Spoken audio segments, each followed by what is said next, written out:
Buenas tardes, Lilian, ¿cómo estás?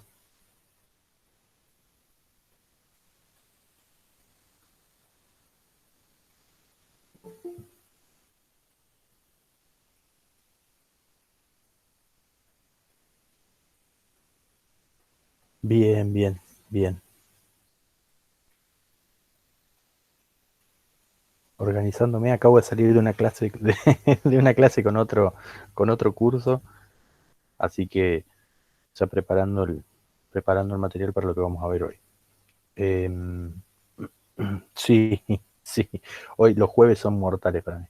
Los jueves son mortales para mí, porque generalmente yo tengo dos hijas, las dos tienen las reuniones virtuales durante la mañana, generalmente una atrás de otra, o a veces en conjunto al mismo tiempo. De ahí salgo, doy clase de 2 a 4, de 4 a 6, tengo un descanso de una hora y después de 7 a 9 o 10 de la noche. Así que son maratónicos los jueves para mí. Sí, sí, sí, sí, sí.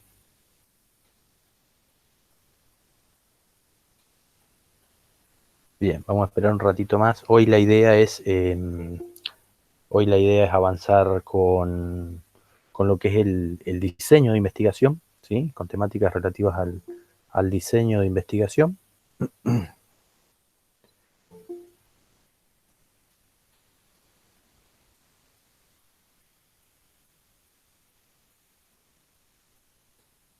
Eh, y vamos a ir viendo algunos elementos de Juni Urbano, ¿sí? Vamos a ir viendo algunos elementos de Juni Urbano, que en este caso ya vamos a entrar en lo que es el libro 2, ¿sí? El primer capítulo del libro 2, que es estrategias de dimensión estratégica dimensión estratégica de la investigación, ¿sí? Para poder ir definiendo algunas características de lo que va a ser el diseño, ¿sí? De la planificación, de cómo vamos a abordar el, un objeto de investigación, ¿sí? Yo he quedado en que, bueno, entre esta semana y la siguiente ya vamos a definir por qué camino vamos a ir, si van a, ya les voy a hacer la consulta vía formulario de Google, a ver si nada, si la preferencia está en desarrollar un trabajo práctico por grupos, donde cada grupo elija su tema, o si vamos a encarar, si vamos a encarar esta cuestión de hacer un trabajo conjunto, eh, basándonos en la cuestión de recopilar información para una propuesta de un código de ética. ¿Sí? De eso va a depender, de eso va a depender también el contenido de las unidades que vengan más adelante, porque si nos pronunciamos si nos pronunciamos por el trabajo con temáticas diferentes por grupo, los instrumentos de recolección de información que vamos a ver van a ser unos, mientras que si nos pronunciamos por un trabajo conjunto, vamos a ver otro tipo de herramientas de recolección de información, ¿sí? Más de tipo documental, por ejemplo, para recopilar información sobre la documentación que haya disponible. Mientras que en el caso de que se elija, digamos, hacer el trabajo práctico o el informe por grupos, eligiendo cada uno su tema, bueno, los instrumentos de recolección de información que veremos serán las entrevistas, las encuestas y posiblemente la observación y las variantes que todo esto pueda tener en este contexto de pandemia, ¿sí? Encuestas online, entrevistas online o, o la observación, ya veremos de qué aspecto, según el tema que elijan. Pero bueno, así como el mismo proceso de investigación no está acabado desde el principio, no es una receta, el contenido de la cursada también va siendo, en este sentido, va siendo dinámico, ¿sí? Vamos a tratar de hacerlo dinámico en función de las elecciones que vayan tomando, ¿sí? Bien, ¿cuántos tenemos? 9 conectados hasta ahora. Vamos a esperar un minuto más y arrancamos. ¿Tienen preguntas, dudas? acerca de lo que hemos visto en la última clase. En la última clase vimos objetivos, ¿sí? Vimos el establecimiento de los objetivos de investigación. ¿Quedaron dudas con respecto al tema de los objetivos? Las clasificaciones, los tipos, las características, los modos de redactarlo.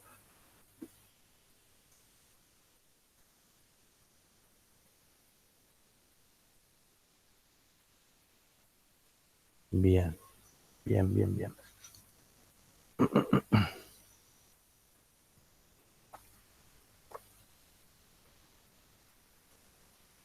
Perfecto, perfecto. El texto es bastante claro. Sí, sí, en ese sentido, digamos, estos dos libros de Giuni Urbano son muy buenos porque están destinados justamente a iniciar una investigación, ¿sí? Están destinados, digamos, a justamente a estudiantes que están iniciándose en la investigación. Entonces, son muy claros, son muy didácticos, son muy, muy claros. No hay otra palabra, ¿sí? En ese sentido, no tienen un lenguaje enroscado como tienen muchas veces algunos manuales de metodología de la investigación o de investigación en general. No recurren tanto a la utilización de términos demasiado técnicos, y si utilizan términos muy técnicos suelen explicarlos, ¿sí? Giuni y Urbano estuvieron en la Universidad Nacional el anteaño pasado, me parece.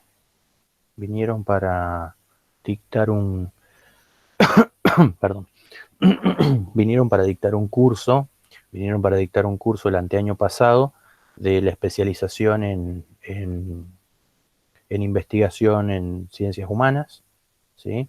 Yo no estoy haciendo la especialización porque me estaba dedicando en ese momento a otro posgrado en Lanús de metodología, pero me colé en el curso, me colé en el curso porque también quería conocerlo. Realmente son dos tipos muy copados. O sea, son muy claros al momento de hablar, de explicar, digamos, los conceptos en sus libros, pero son muy claros también en persona. Son dos tipos muy amables, muy amables, y tienen la cuestión de los cordobeses, son cordobeses, eh, donde constantemente están de buen humor y transmitiendo, digamos, de la mejor manera los contenidos que van dando. Bien, bien. Bueno, arrancaremos y ya se irá sumando más gente. Decíamos que vamos a abordar hoy el tema de el diseño de investigación, ¿sí? El diseño de investigación que en el libro 2, ¿sí? En el libro 2 se presenta bajo el capítulo que tiene el nombre de Aspectos de la dimensión estratégica de la investigación, ¿sí? No les podría decir es el capítulo 1, el 2, el 3, porque no están enumerados los capítulos, pero es el primer capítulo que aparece después de la introducción, ¿sí? Entonces, en eso nos vamos a basar los contenidos de hoy, ¿sí? Básicamente, no estoy presentando. No estoy presentando.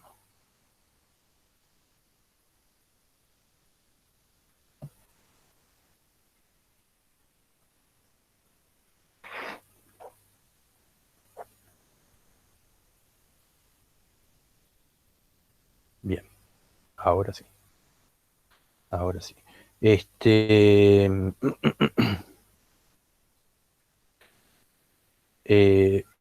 este es el capítulo que vamos a analizar hoy para la parte del diseño de investigación, ¿sí? Ya es prácticamente uno de los últimos capítulos que vamos a ver. Lo que pasa es que se desglosa. El diseño de investigación tiene ciertos componentes y después por cada componente vamos a ir viendo un capítulo más, ¿sí?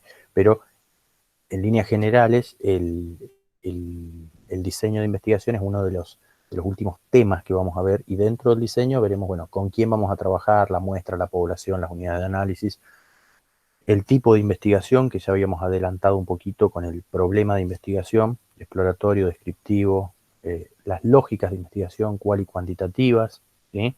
Todo eso ligado a los paradigmas. Y después, bueno, tendremos los mecanismos de selección de las unidades de análisis, de las muestras, y lo que es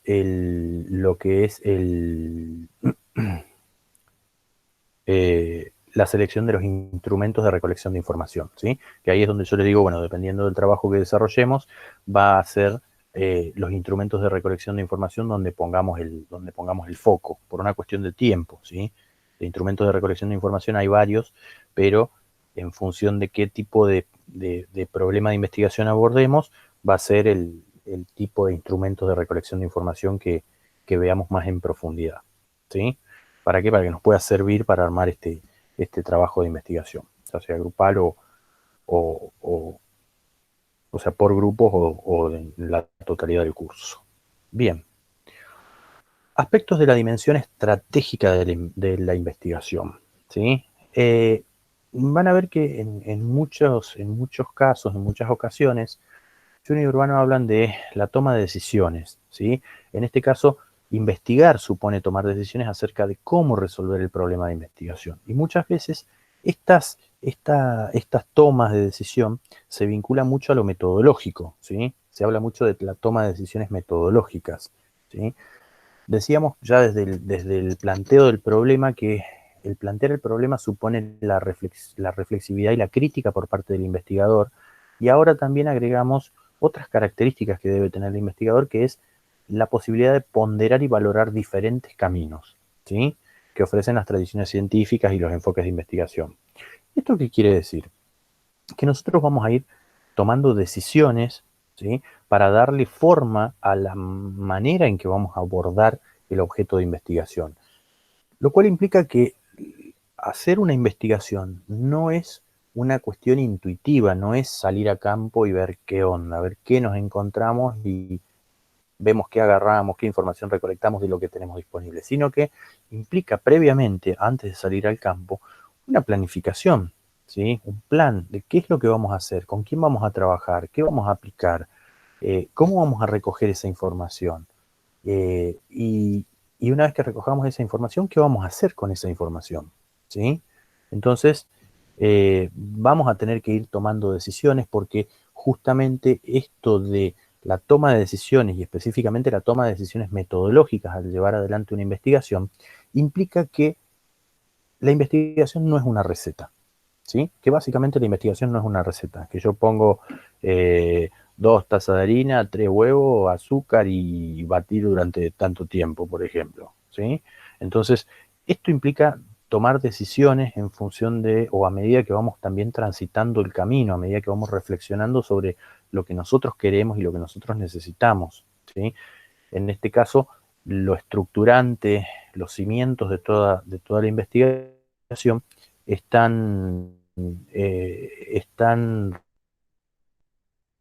relacionados a un buen planteo del problema. Si nosotros, a ver, y eso es crucial, si nosotros hemos definido bien claramente el problema y tenemos muy claro hacia dónde queremos ir, eso nos allana un montón el camino, ¿sí? Si el problema está con términos ambiguos, si el problema es muy amplio, si no lo hemos podido acotar, si no lo hemos sabido definir muy claramente, vamos a tener inconvenientes, porque después, por ejemplo, al momento de elaborar un marco teórico, toda información nos va a venir bien porque el problema es súper amplio.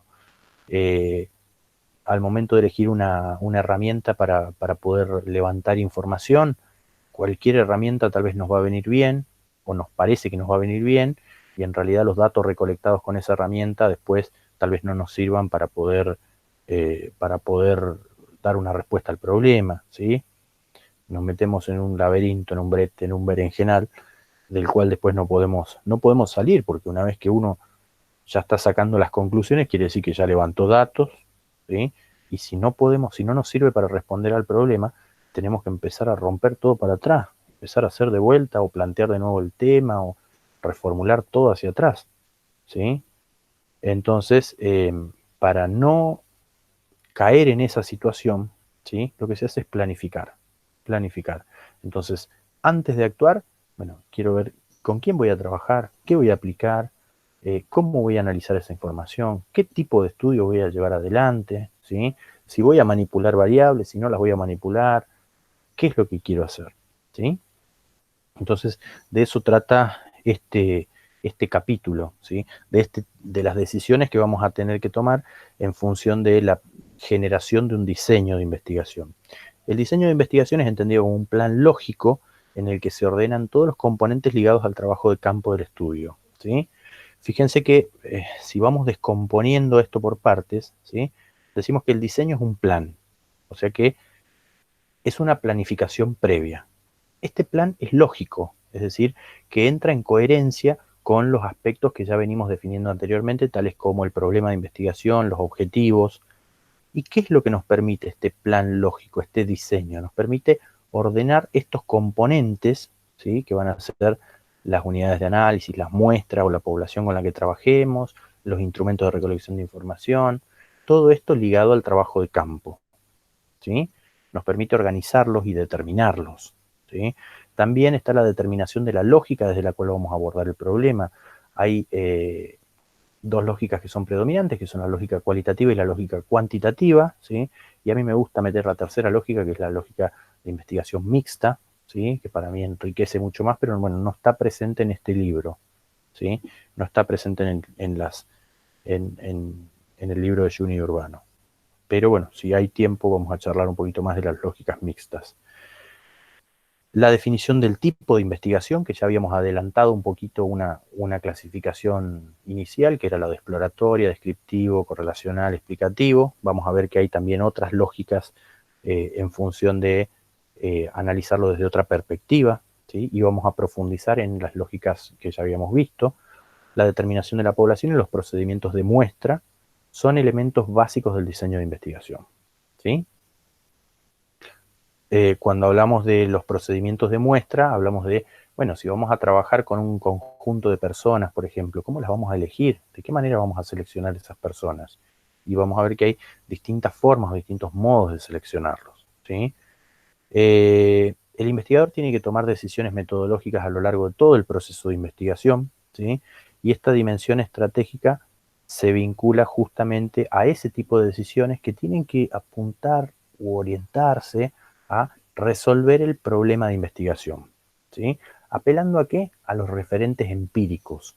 En este momento de la investigación, del proceso de investigación, en la parte del diseño, lo que nosotros tenemos que hacer es tratar de articular todo esto que venimos trayendo, que es de tipo conceptual, que es el planteo del problema, el marco teórico, los objetivos. Hasta ahora los podemos hacer sentados en una silla y una mesa, ¿sí? Es decir, estamos todavía en el plano de las ideas, en el plano teórico, ¿sí? La pregunta es, bueno, ¿cómo articulamos eso con lo empírico? ¿Cómo salimos a buscar eso que estamos buscando en la realidad? ¿De qué manera lo vamos a abordar en la realidad? Entonces, el diseño de investigación lo que hace es justamente articular el plano conceptual con el plano empírico, ¿sí? Nos ayuda a pasar, digamos, de la teoría a la realidad para buscar esa información, ¿sí? Entonces, se sostiene que la cuestión clave acá está en las decisiones o en las elecciones metodológicas que vamos a tomar nosotros como investigadores para poder acceder a ese objeto de estudio, ¿sí? Diseñar una estrategia que permita resolver el problema teórico a partir de abordar los fenómenos empíricos, ¿sí? Mediante el análisis de datos en ciertos contextos y situaciones.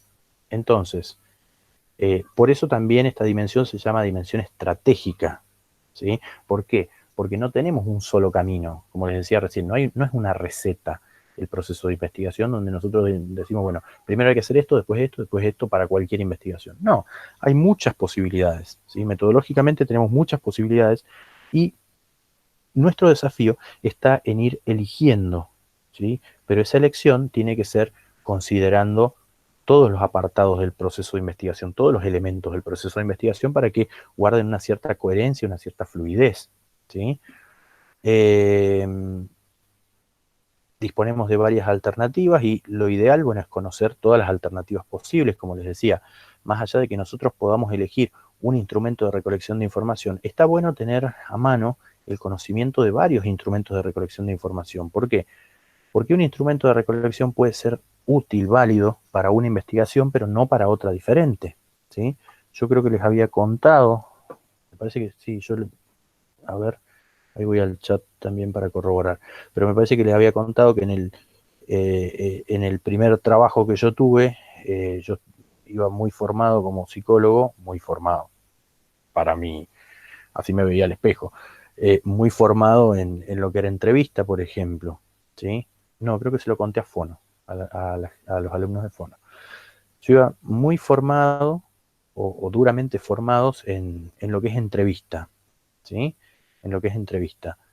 El primer trabajo que yo tuve como psicólogo fue en una escuela especial donde trabajábamos con niños autistas, ¿sí? Los niños autistas, la mayor parte de los niños autistas, entre otras características, ¿sí? No tienen por ahí desarrollado el habla en absoluto, ¿sí? Entonces, nada, tuve que hacer un bollito todo lo que sabía de la entrevista y empezar a buscar técnicas de intervención y técnicas de recolección de información nuevas, diferentes, ¿sí? Entonces tuve que empezar a leer en qué consiste la observación, los tipos de observación, cuál es la posición del investigador en la observación, qué información puedo obtener, de qué manera puedo acceder a esa información. ¿Por qué? Porque no, obviamente yo sabía tomar test, pero un chico con autismo no te puede contestar un test, ¿sí? En muchos casos, en otros sí, cuando el autismo es funcional sí, pero en la mayor parte de los casos no te puede contestar un test, no te va a responder una entrevista, mucho menos un cuestionario que es mucho más estructurado, ¿sí? Entonces uno tiene que tener a mano herramientas, ¿sí? Diferentes herramientas, porque en muchos casos, dependiendo del objeto de estudio con el que estemos abordando, ¿sí? Nos va a pasar que hay herramientas que van a ser válidas y otras que no, ¿sí? Es decir, yo podría impartir, digamos, una formación solamente en entrevistas y encuestas, ¿sí? Pero ustedes después tienen que hacer, no sé, un análisis de una publicidad gráfica. Y dicen, bueno, ¿y qué hago? ¿Qué le tomo una entrevista le tomo una entrevista a la publicidad? ¿Sí? Imposible. Entonces, se tiene que disponer de otras herramientas, tales como, por ejemplo, la técnica de la observación, ¿sí? Entonces, bueno, lo ideal es, si bien uno va tomando decisiones metodológicas para la investigación que está cursando, que está llevando a cabo, ¿sí? Lo ideal muchas veces es tener eh, lo que llaman Junior Urbano, vías disponibles, y a partir de ellas seleccionar aquella que mejor se adecue a los objetivos a dar respuesta al problema de investigación, ¿sí? Esta dimensión estratégica resalta entonces el carácter no mecánico de la aplicación del método científico, lo cual implica lo que decíamos recién, no es una receta, ¿sí? Y evidencia diversos abordajes metodológicos, ¿sí? Entonces, pero bueno, la pregunta es si hay tantos abordajes metodológicos y hay tantas decisiones para tomar. ¿Hay criterios que guíen este proceso de toma de decisiones o estamos a la deriva? Hay criterios, ¿sí? Hay ciertos criterios. Por ejemplo, en primer lugar, la tradición de investigación o el paradigma en el que nosotros nos posicionamos, ¿sí? Ya nos ayuda, ¿sí? A tomar ciertas decisiones. Nos ayuda a tomar ciertas decisiones. Nosotros desde la lógica de un paradigma determinado, ¿sí? Vamos a optar por ciertas decisiones metodológicas, ciertas herramientas, por ejemplo, para poder recolectar información, ¿sí? Que no las adoptaríamos o tomaríamos otras distintas si estuviésemos desde un paradigma diferente, ¿sí? Por ejemplo, desde el pospositivismo, a mí me puede convenir, para hacer un análisis estadístico, tomar un cuestionario donde las respuestas ya estén prearmadas, ¿sí? La persona tenga que marcar una respuesta y yo después evalúo qué porcentaje marcó la respuesta 1, qué porcentaje marcó la 2, qué porcentaje marcó la 3, ¿sí? En cambio, desde el constructivismo, por ejemplo, desde un paradigma constructivista, tal vez me conviene tomar una entrevista que sea más abierta, donde la persona se pueda explayar y no solamente decirme si está de acuerdo o no con una decisión académica, por ejemplo, sino a su vez, bueno, cuáles son los argumentos, por qué le parece que está a favor, por qué le parece que está en contra, cómo se siente con esas decisiones, ¿sí? Cómo se siente con esas decisiones que están tomando. A ver, por poner el caso, ahora ustedes están con el tema ustedes no, los alumnos están con el tema de las mesas, ¿sí? El debate de las mesas. Yo podría ser si mi investigación es más de corte pospositivista o yo me pongo de un paradigma pospositivista, ¿sí? Yo podría preguntar si los alumnos están de acuerdo o no están de acuerdo con que se den más mesas y cuántas mesas consideran que se podrían dar. Entonces yo después puedo decir, bueno, el 90% de los alumnos está de acuerdo con que se brinden más mesas de exámenes y de ese 90%, el 85% piensa que mínimamente se necesitan dos y el 15% restante piensa que una, por ejemplo, ¿sí? Eso sería un análisis desde el pospositivismo. Y a partir de ahí yo puedo concluir, por lo tanto, hay una gran cantidad de estudiantes que sostienen la necesidad de que se instauren nuevas mesas de examen, ¿sí? Ahora bien, si yo lo hago desde un paradigma más constructivista, ¿sí? Desde un paradigma más constructivista, podría indagar, bueno, cuáles son los motivos, cuáles son los motivos y profundizar un poco. ¿Por qué? Porque dos estudiantes pueden estar de acuerdo en que se brinden más mesas de exámenes, ¿sí? Pero uno de ellos porque necesita avanzar en la carrera y otro de ellos porque a pesar de que sabe que no va a poder rendir, sería beneficioso para los compañeros, por ejemplo. Entonces son motivos diferentes y eso yo lo puedo ver a partir de una entrevista, no a partir de un cuestionario, por ejemplo, ¿sí? Entonces, una lógica pospositivista me lleva muchas veces, por ejemplo, al uso del cuestionario y una lógica más constructivista me llevaría a, bueno, ver cuál es la subjetividad de la persona, cuáles son los argumentos personales o subjetivos que tiene, o los motivos subjetivos que tiene, y eso lo puedo averiguar solamente a través de una entrevista, ¿sí? Bien, entonces, por una parte decimos que uno de los criterios para poder diseñar o tomar estas decisiones es la tradición de investigación o el paradigma en el que nos posicionamos. Otro es, la estrategia debe considerar las particularidades del objeto de estudio, ¿sí? Acá también, y acá me puedo remitir a lo que les decía recién.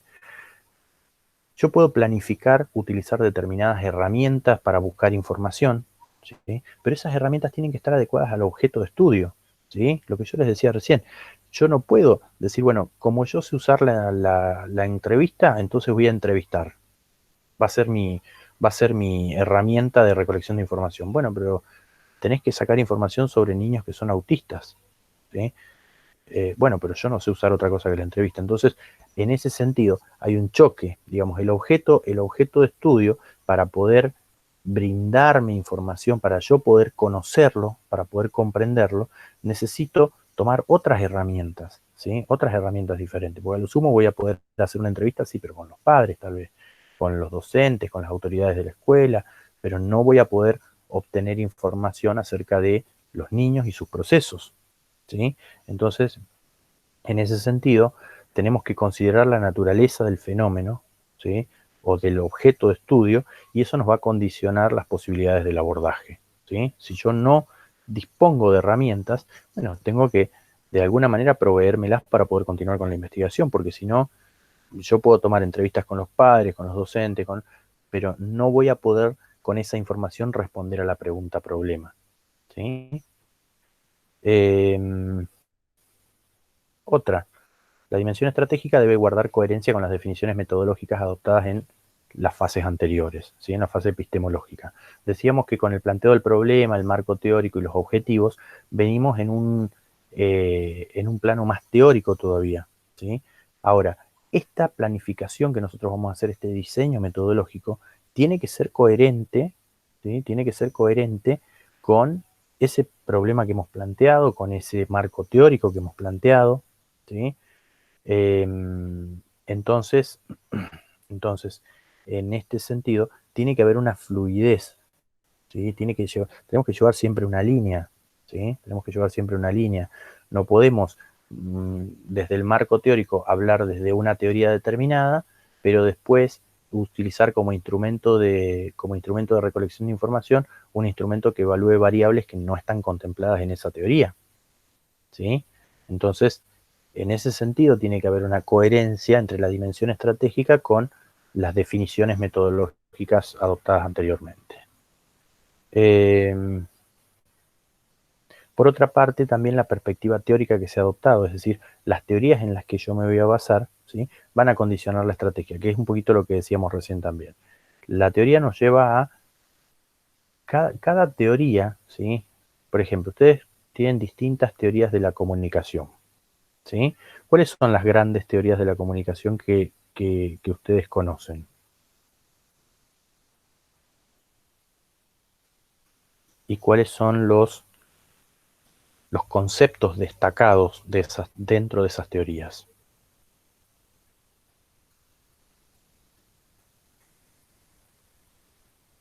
Por ejemplo, la otra vez me mencionaban la escuela de Frankfurt, ¿sí? La escuela de Frankfurt. ¿Cuáles son los conceptos destacados en la escuela de Frankfurt en relación a la comunicación?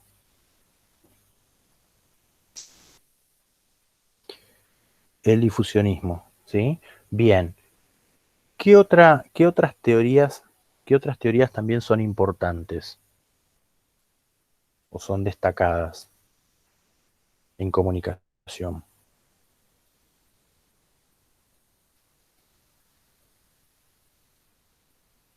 Y por ejemplo, la de los efectos limitados o las teorías sobre audiencias pasivas activas. Bien, bien, bien. Entonces, si ustedes se basan, por ejemplo, en su marco teórico, tienen audiencias activas y pasivas, ¿sí? ¿Pueden hablar o pueden utilizar un instrumento relacionado al difusionismo o son incompatibles? ¿Sí? A eso apuntamos. Si en el marco teórico ustedes se posicionan desde una teoría determinada, ¿sí? El instrumento de recolección de información, por ejemplo, tiene que estar en línea con esas teorías. ¿De qué manera voy a recolectar información? ¿Qué es lo que tendría que yo preguntar para encontrar los elementos empíricos del difusionismo, ¿sí? Del difusionismo en la realidad? ¿Cómo puedo indagar yo acerca de esos conceptos? Si están presentes, si no están presentes, si se cumplen, con qué intensidad, en qué medida, de qué manera, ¿sí? Entonces, si ustedes postulan, por ejemplo, como conceptos teóricos de base en el marco teórico, una teoría determinada, los instrumentos de recolección de información van a tener que estar alineados, en cierta manera, con esas teorías, ¿sí? ¿Por qué? Porque las teorías priorizan ciertos conceptos y dejan por fuera, ¿sí? Dejan por fuera otros elementos, ¿sí? Que tal vez son importantes para otras teorías, ¿sí? Pero no para esta que están utilizando. O se le da más relevancia, ¿sí? Desde otras teorías, pero no desde la que están utilizando. Entonces se priorizan ciertos aspectos, se priorizan ciertos aspectos. Y eso hace que nosotros hagamos foco y veamos lo que, lo que solamente podríamos ver desde esa teoría, ¿sí? Entonces eso también nos conduce a tomar ciertas decisiones metodológicas. ¿Por qué? Porque las decisiones van a estar relacionadas con esa teoría con la que nosotros nos implicamos para hacer la investigación, ¿sí? Entonces, entonces, en ese sentido, es que la teoría que nosotros elegimos nos condiciona al diseño metodológico que vamos a llevar adelante, ¿sí? Nos, nos proporcionan desde esas teorías ciertas herramientas, ¿sí? Ciertas herramientas que no son contempladas si utilizáramos una teoría diferente, por ejemplo, ¿sí? Pero todo viene en línea. El problema de investigación, cuando nosotros pensamos un problema de investigación, no pensamos un problema de investigación en abstracto, lo pensamos ya con una teoría metida en la cabeza, ¿sí? Lo pensamos desde una teoría determinada, ¿sí? Entonces, si ustedes tuviesen que plantear así a grandes rasgos un problema de investigación ahora, ¿sí? Un problema de investigación que les gustaría abordar. ¿Cuál podría ser? ¿Qué problema de investigación les gustaría abordar?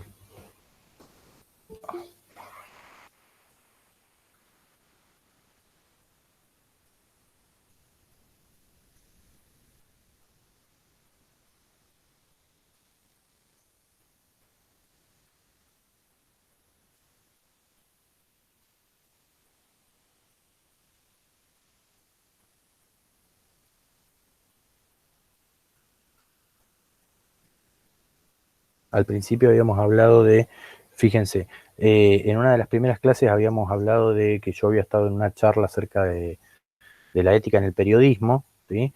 Y llevaba o trasladaba algunas cuestiones de la ética en el periodismo a los comunicadores, ¿sí? Y si ustedes fuesen voceros de una institución, ¿sí? Si fuesen voceros de una institución, pero eh, tienen que considerar la posibilidad de que esa institución en la que están trabajando tiene un signo políticamente opuesto al que ustedes tienen a nivel personal, por ejemplo. Entonces, eso sería un factor de detrimento para el trabajo que ustedes llevan adelante o no. Es decir, ustedes se pueden adecuar a dar mensajes, a comunicar, digamos, mensajes desde un punto de vista político totalmente opuesto al de ustedes, o no se podrían adecuar, ¿sí? Entonces, si nosotros abordamos esa problemática de investigación, ¿sí? No se puede abordar desde cualquier teoría. ¿Por qué? Porque la teoría desde la que abordamos debe contemplar al comunicador social, ¿sí? Como una persona que es, entre otras cosas, política, ¿sí? Y no toda teoría considera el aspecto político como parte de los comunicadores, ¿sí? Entonces, porque hay teorías que tal vez sean un poco más viejas, más, eh, digamos, anteriores en el tiempo, que tal vez no contemplaban la dimensión política de los comunicadores sociales, que el comunicador puede llegar a tener una posición política y que esa posición política lo puede llegar a, digamos, a ejercer algún tipo de influencia en el trabajo profesional que desarrolla, ¿sí? Entonces, no se podría abordar desde cualquier teoría. Si yo en mi marco teórico propongo una teoría en la cual el comunicador social es apolítico, por ejemplo, ¿sí? Después, ¿cómo analizo yo esa información de la posición política del comunicador opuesta a la posición política que tiene la institución para la cual trabaja? No tengo herramientas. ¿Por qué? Porque esa teoría que yo utilicé en el marco teórico lo considera apolítico, entonces no me da elementos para poder analizarlo. Entonces, en ese momento es que yo tengo que elegir, por ejemplo, en función del problema de investigación, ¿sí? ¿Qué voy a poner dentro del marco teórico? ¿Me conviene poner esta teoría, asentarme en esta teoría? Si yo voy a analizar la posición política del comunicador social, y no, esa teoría no me va a convenir. Me va a convenir alguna teoría que sí contemple, ¿sí? Sí contemple la posibilidad de que el comunicador tenga una posición política definida, determinada, ¿sí? Entonces, en ese sentido, el diseño de investigación tiene que estar en línea con todos los postulados anteriores, el problema de investigación, los objetivos, el marco teórico y por ende en relación con las teorías que hayamos elegido, ¿sí? En muchas ocasiones no es que si elegimos una teoría ya está, el diseño se tiene que adecuar, ¿sí? Sino que es al revés el movimiento. Nosotros elegimos una teoría que nos parece que es la más adecuada para poder posicionarnos, pero después cuando llegamos al diseño metodológico nos damos cuenta que esa teoría no nos va a permitir conocer el objeto de estudio desde la perspectiva que nosotros queremos. Entonces, ¿qué podemos hacer? Podemos volver al marco teórico y borrar esa teoría y posicionarnos desde una teoría que sí lo contemple, ¿sí? Entonces, por eso no es una receta y no es algo lineal tampoco, ¿sí? Sino que podemos volver hacia atrás y modificar algunas cuestiones, ¿sí? Podemos hacer retroceder un poco, modificar el marco teórico de manera que nos permita avanzar con la investigación, ¿sí? De manera que nos permita avanzar con la investigación. ¿Queda más o menos claro eso? Acá se resalta mucho el hecho de que no es una receta, que es un plan, es una planificación que se hace a conciencia, de manera reflexiva, ¿sí? De manera crítica, no intuitiva, ¿sí?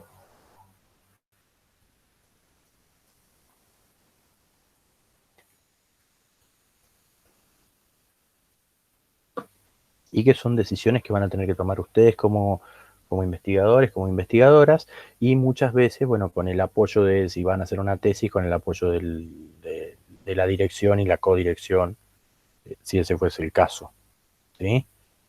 Eh, Entonces pasa, a ver, muchas veces ha pasado con el tema de las tesis que me dicen, bueno, quiero presentarlo ya, estamos en noviembre y me dicen, tengo tiempo hasta el 15 de diciembre para presentarlo, tengo, no sé, 15 días para presentar el plan de tesis. Sí, bueno, pero a ver, una cosa es lo urgente de la presentación por los tiempos, ¿sí? Y otra cosa es esa coherencia. Eh, entonces uno tiene que tener, digamos, el proceso de investigación que está presentando bien fluido, ¿sí? Bien fluido porque eso también les va a ahorrar tiempo. Presentarlo, sí, se puede llegar a presentar en noviembre, entra antes de diciembre, el jurado se lo lleva todas las vacaciones y a la vuelta te dan una devolución donde tenés que modificar más de la mitad del plan de tesis, ¿sí?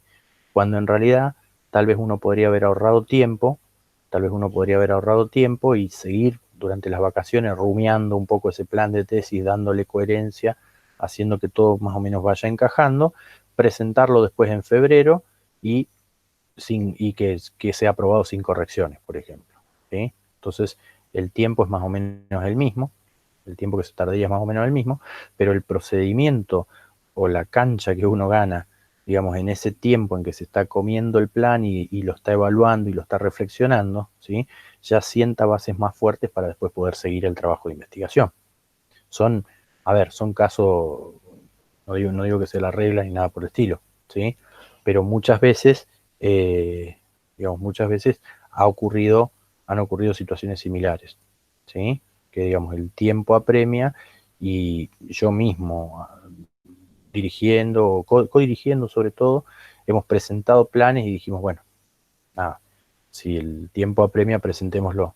Y después vuelve el plan con 20.000 correcciones y ahí tardamos más tiempo en hacer las correcciones que lo que tardamos en hacer el plan, por ejemplo, ¿sí? Entonces uno va aprendiendo, digamos, de esos movimientos. Bien, bien.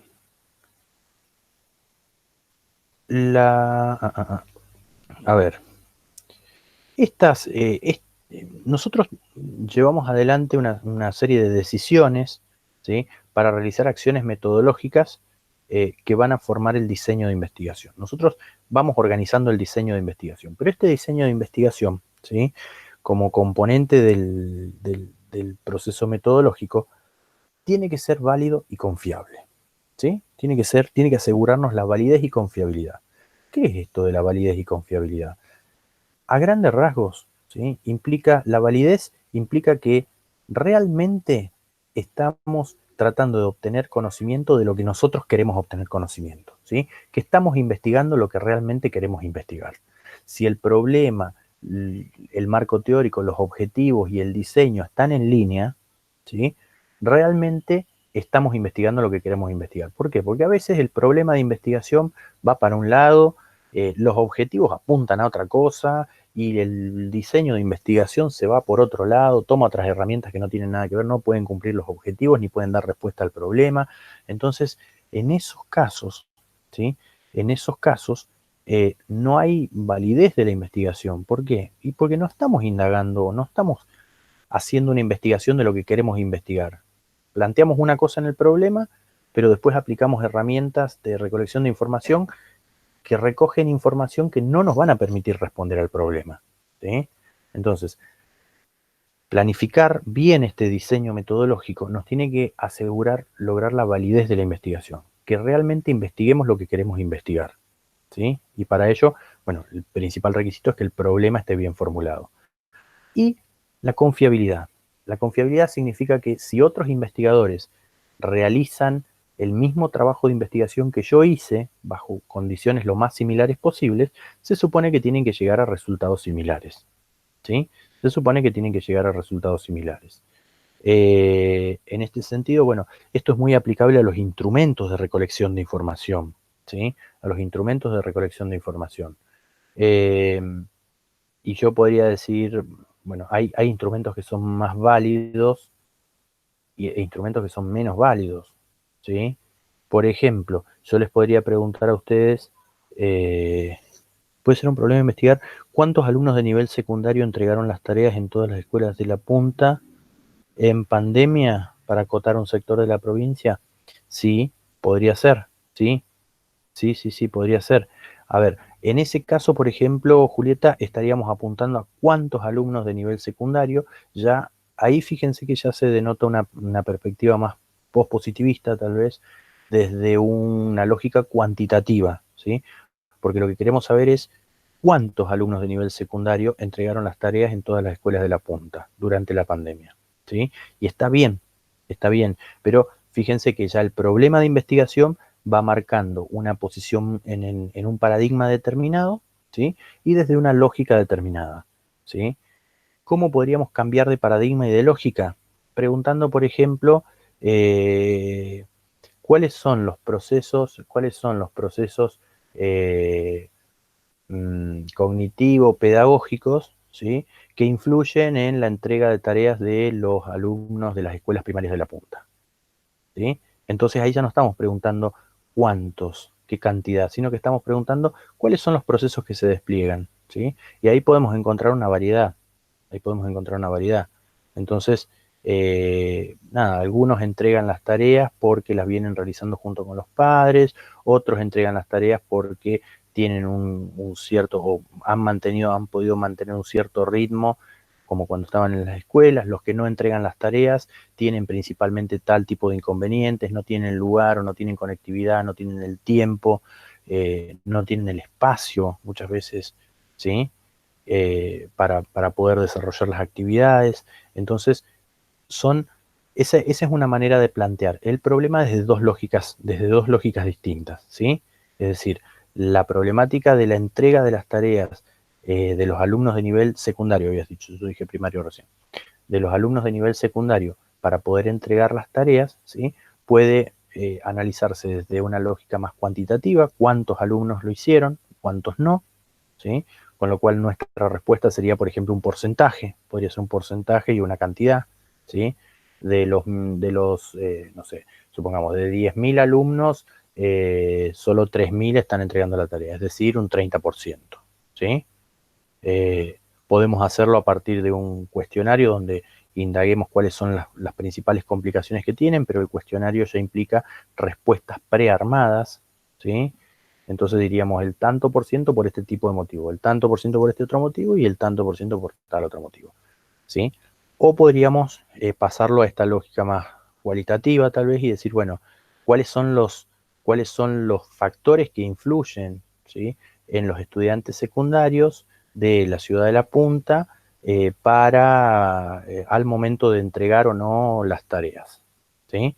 Entonces, de esa forma, estamos preguntando por cuáles son los factores que influyen, ¿sí? Y ya no tenemos una respuesta en términos de cantidad. Vamos a tener la presencia de distintos factores con mayor o menor intensidad, ¿sí? Pero vamos a mencionar y tratar de describir lo más detalladamente posible cuáles son y qué tipo de influencia pueden estar cumpliendo esos factores al momento de entregar o no la tarea. Cuáles son los factores positivos, digamos, para la entrega de las tareas y cuáles son los factores que ejercen una influencia negativa, ¿sí? Y a veces puede ser que en una investigación cualitativa nos encontremos con datos contradictorios, ¿sí? Es decir, que lo que para unos es positivo, para otros puede llegar a ser negativo, ¿sí?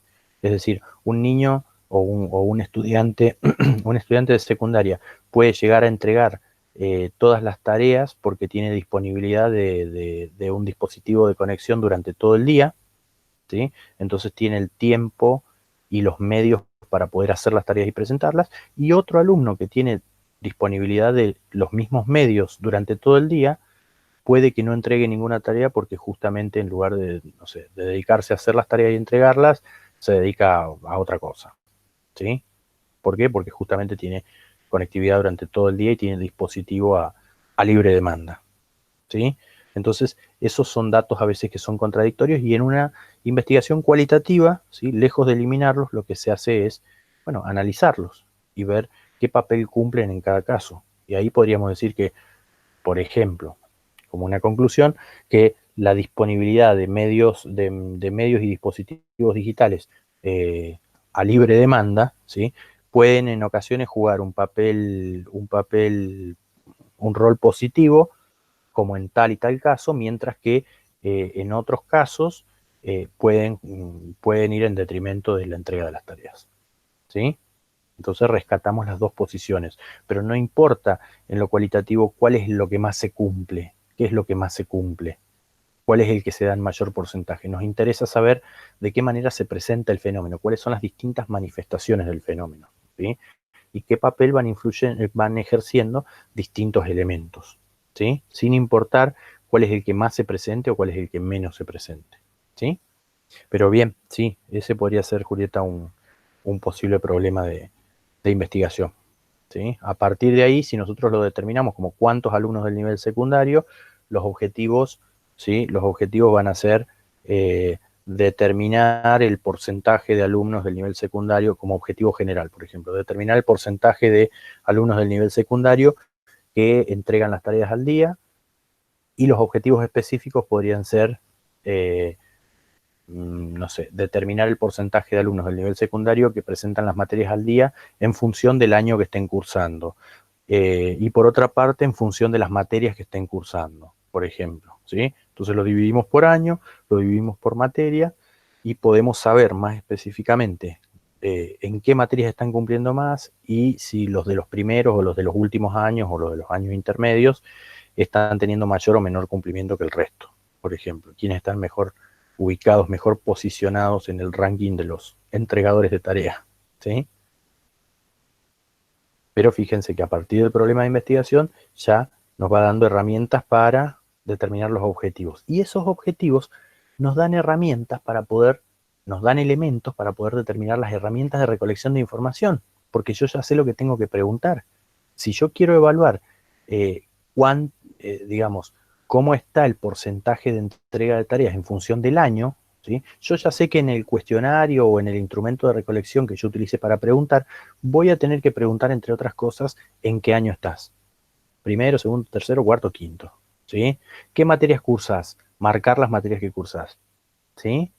Entonces, después preguntaré en qué asignaturas de las siguientes has entregado todas las tareas, en qué asignaturas de las siguientes has entregado, o hacerlo al revés, en matemáticas, has entregado del 0 al 20% de las tareas, del 20 al 40, del 40 al 60, del 60 al 80, más del 80%, ¿sí? Entonces lo puedo hacer por rangos, y después decir, bueno, el, el 90% de los estudiantes de primer año se encuentran han entregado entre un 40 y 60% de las tareas que les han enviado, ¿sí?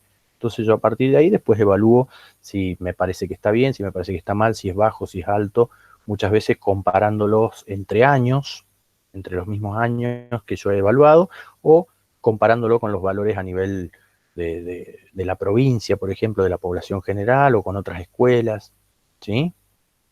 Pero fíjense que a partir del problema de investigación yo defino los objetivos, me da pie para definir objetivos, y a partir de esos objetivos yo puedo definir ciertas herramientas de recolección de información, ¿sí?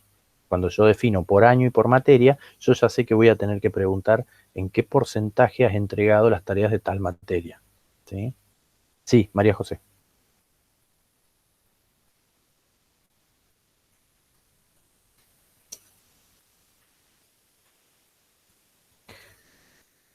Bien, ¿queda más o menos claro?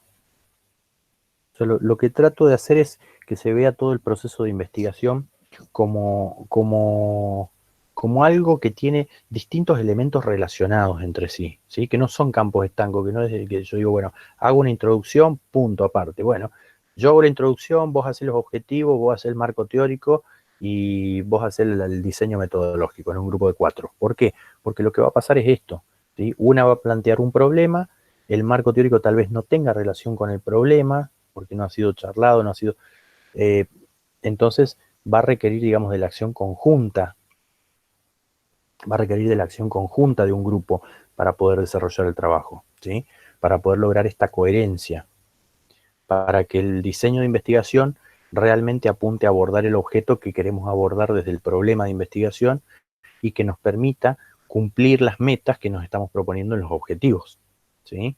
Y evaluar después eso a partir de los contenidos del marco teórico. Bien. Eh, Un plan lógico, bueno, esto viene diciendo más o menos lo mismo.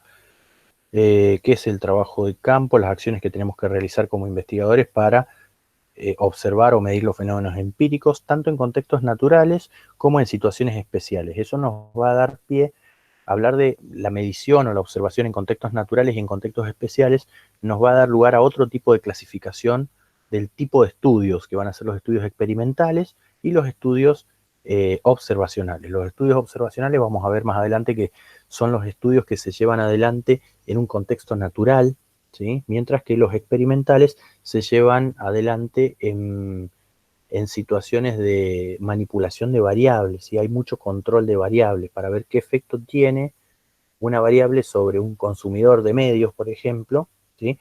Pero evitando la influencia de otros factores, ¿sí? Bien,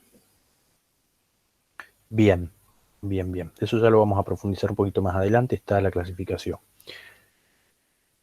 El diseño contiene elementos comunes a las diferentes metodologías o estrategias metodológicas, que son las que venimos mencionando hasta ahora un poco. La muestra, la población, las unidades de análisis tienen que definirse en toda metodología, ¿sí? Pero se van a definir o van a tomar distintas características según la investigación que estemos llevando a cabo.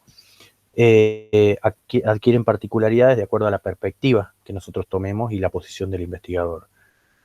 Entre otras cosas, en función de la lógica de investigación. Tenemos básicamente dos lógicas de investigación, dos maneras de encarar o de razonar, ¿sí?, acerca del objeto de investigación y el proceso de investigación en general. Hay una lógica de tipo cualitativa y una lógica cuantitativa. Las lógicas cualitativas apuntan más a procesos inductivos, ¿sí? Los procesos inductivos en la lógica cualitativa parten de los hechos particulares, ¿sí?, de la observación de hechos particulares, y a partir de ellos generalizar para ver qué es lo que puede estar pasando con otros hechos que yo no he observado, pero que comparten ciertas características, ¿sí?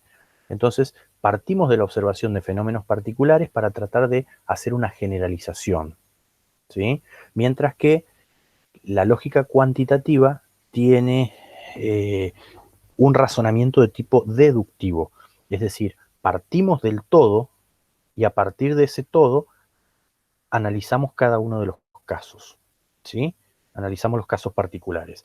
Entonces, es como decir, partimos de la teoría y vemos si la teoría se cumple en los casos particulares que vamos analizando, ¿sí? Pongamos por caso el diagnóstico de coronavirus, por ejemplo, ¿sí?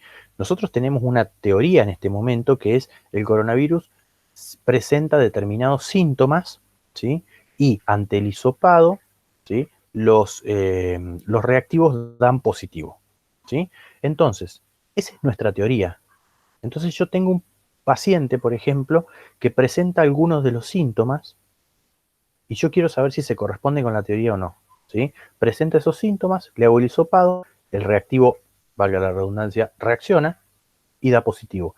Entonces yo establezco a partir de ahí que, como cumple con los preceptos de la teoría, ese paciente es positivo para coronavirus, ¿sí? Eso es una lógica deductiva. Yo ya tengo la teoría y veo si se aplica a los casos particulares, ¿sí? La lógica inductiva de lo cualitativo va al revés, ¿sí? Va al revés. Yo, a partir de la observación de casos particulares, ¿sí?, a partir de la observación de casos particulares, cuando encuentro determinadas coincidencias, esas coincidencias las puedo generalizar a otros casos que tengan características similares, ¿sí? Por ejemplo, indago las condiciones por las cuales un grupo de personas que yo entrevisté en un barrio determinado, ¿sí?, en un barrio determinado, tiene dificultades para conseguir trabajo, ¿sí? Y veo que más o menos a medida que voy entrevistando a las personas, veo que los factores de mayor incidencia son una escasa formación académica, por ejemplo, el lugar de residencia, no le dan trabajo por el lugar donde vive, ¿sí? Y, no sé, y escaso apoyo familiar, ¿sí? Entonces, yo, a partir de entrevistar casos particulares, puedo llegar a suponer que las personas que tienen inconvenientes para conseguir trabajo en todo el barrio pueden estar relacionados esos inconvenientes con estas tres cuestiones que yo estoy, obteniendo a partir de las entrevistas, ¿sí?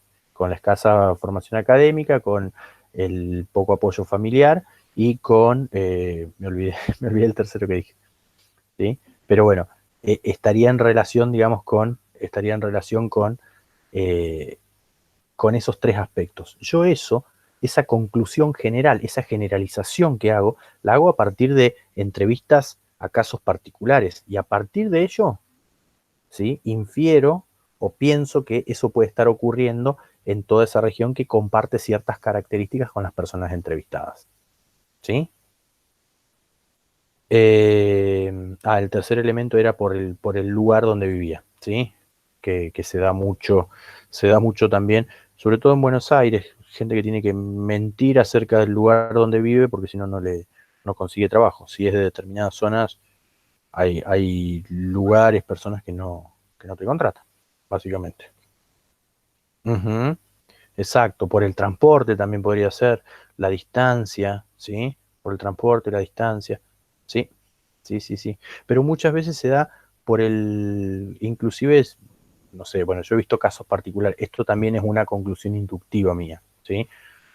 De casos particulares tal vez lo llevo a lo general, pero muchas veces hay gente que denuncia que en entrevistas, en reportajes, que tiene que mentir acerca del lugar donde vive, porque vive en una villa, por ejemplo, y cuando declara que vive en una villa no le dan trabajo. O mismo las personas que están en situación de calle, ¿sí? Las personas que están en situación de calle que muchas veces deben como inventar un lugar donde viven para tratar de conseguir trabajo, porque cuando dicen que están en situación de calle no les, digamos, pierden la chance de trabajar, ¿sí? Entonces, eh, pero eso, ¿sí? Muchas veces se da a partir de, digamos, si nosotros evaluamos las dificultades que tienen las personas en situación de calle para conseguir trabajo, esos podrían ser bien tres factores, ¿sí? Tres factores que influyan, y a partir de la entrevista de algunos casos de personas que viven en situación de calle, yo puedo llegar a pensar en una generalización de esa situación para otras personas que viven en situación de calle, ¿sí? Que no tienen un hogar. Entonces, eso sería la lógica inductiva y sería un análisis más de tipo cualitativo, ¿sí? Un análisis más cualitativo. Bien, bien, bien, bien. Esa es la cuestión con las lógicas de investigación, cualitativa y cuantitativa. Básicamente la cualitativa es de tipo, tiene un razonamiento inductivo, de lo particular arma generalizaciones, y la deductiva, de lo general o de una teoría, evalúa los casos particulares, ¿sí? Eh, ¿Cuáles son las limitaciones del razonamiento inductivo? ¿Cuáles son los problemas de la inducción? Que muchas veces se crean generalizaciones, pero a partir de observar una porción de casos, ¿sí? Que tal vez al generalizar yo me esté equivocando, ¿sí? Acá se da el caso de bueno, ustedes tuvieron epistemología, me dijeron, ¿sí? Habían tenido epistemología. ¿Vieron vieron algo de Popper? Sí, profe. Sí, ¿sí vieron a Popper? Perdón. Sí, profe, sí lo vimos. Bien, bien, bien. Entonces habrán entrado en contacto con el caso de los cuervos, ¿sí? Si yo veo un cuervo y es negro, veo otro cuervo más y es negro, me voy a San Luis y los cuervos que veo son negros, entonces me voy a Córdoba y todos los cuervos que encuentro son negros, me voy a Brasil y todos los cuervos que encuentro son negros. ¿Cuál sería mi conclusión desde el inductivismo? Yo diría que todos los cuervos son negros, ¿sí? Entonces, ahí dice Popper está el problema. El razonamiento inductivo, ¿sí? El razonamiento inductivo saca una conclusión general a partir de casos particulares, ¿sí? Entonces, basta con que Popper en ese sentido, cuando Popper plantea esto, era muy, muy tajante el corte que se hacía, porque decía, basta con que yo encuentre un cuervo blanco, ¿sí? O marrón, para que la teoría caiga. Entonces, todo lo que yo puedo decir es que la teoría es falsa, por eso plantea el falsacionismo Popper, ¿sí? No puedo decir que es verdadero que todos los cuervos sean negros, sí puedo decir que es falso que todos los cuervos sean negros, pero esa teoría de los cuervos, de todos los cuervos son negros a partir de la observación de un grupo de casos, es una teoría que parte del inductivismo, ¿sí? de un razonamiento inductivo. Entonces, esa es una de las debilidades del inductivismo, ¿sí? Esa es una de las debilidades del inductivismo. Después va a venir Thomas Kuhn, que va a decir, bueno, en realidad está bien, si hay un cuervo marrón, entonces mi teoría tiene que adecuarse a esos casos en contrario y decir, bueno, los cuervos son todos negros en las regiones de tales lugares, excepto en la región de Canadá, donde pueden encontrarse cuervos marrones, ¿sí? Listo, entonces la teoría abarca los casos en contrario. En tanto el núcleo de la teoría no muera y empiecen, no sé, de un día para otro a nacer cuervos multicolores, marrones, amarillos, entonces ya no puedo sostener el núcleo de la teoría de que el color principal de los cuervos es negro, ¿sí? Tengo que cambiar de teoría y decir, bueno, los cuervos pueden ser de cualquier color, ¿sí? Pero bueno, eso viene después, son avances que hace Thomas Kuhn. Pero básicamente la crítica al inductivismo que hace Popper, ¿sí? Es esta, que se crean generalizaciones a partir de casos individuales, ¿sí? Se crean generalizaciones a partir de casos individuales y eso constituye muchas veces una falacia lógica, ¿sí? Por lo tanto, dice Popper, el razonamiento inductivo no es válido, ¿sí? Pero bueno, ese era Popper, que estaba bien en contra, digamos, del razonamiento inductivo. Actualmente el razonamiento inductivo se utiliza, ¿sí? Se utiliza y se utiliza en la lógica cualitativa. Lo que pasa es que hay otras maneras de validar ese conocimiento. Y ese conocimiento va a venir validado desde las lógicas cualitativas por ejemplo, tratar de comprender una realidad y que esa realidad sea contrastada con los propios actores, por ejemplo, ¿sí? Entonces, si nosotros decimos en nuestra conclusión, decimos, bueno, los factores principales que están incidiendo en que la gente en situación de calle no consiga trabajo se deben principalmente a que no tienen una formación escolar, ¿sí? No tienen apoyo familiar y no tienen un lugar fijo de residencia. Nosotros vamos y contrastamos eso con las personas que entrevistamos, ¿sí? Y las mismas personas nos pueden decir, bueno, sí, esto es así, estoy de acuerdo con esto, pero en realidad el apoyo familiar no está influyendo mucho. Nosotros tenemos familias que nos apoyan, pero tenemos el apoyo de la familia, están siempre con nosotros, pero eso no influye o no incide en que podamos conseguir o no trabajo, por ejemplo, ¿sí? Entonces, de esa manera nosotros vamos validando nuestras conclusiones y los conocimientos que obtenemos, al contrastarlos desde las lógicas cualitativas con en ese diálogo que tenemos con los participantes de la investigación, ¿sí? ¿Se acuerdan que el constructivismo y la teoría crítica tenía una epistemología dialógica y dialéctica, de una ida y vuelta, de una implicación del investigador con los participantes? Entonces, en ese diálogo es que nosotros vamos contrastando, corroborando si lo que nosotros concluimos es así o si estamos errados, si es producto simplemente de nuestra interpretación, pero no se corresponde con la realidad que viven los participantes, ¿sí? Bien.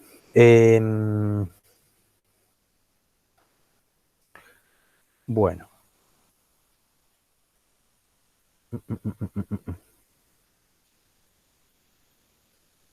El problema de la lógica deductiva, ¿sí? Es que esas premisas originales, esa teoría, desde esos enunciados universales, vale para todos los casos independientemente de su contexto, de las determinaciones históricas, ¿sí? Y muchas veces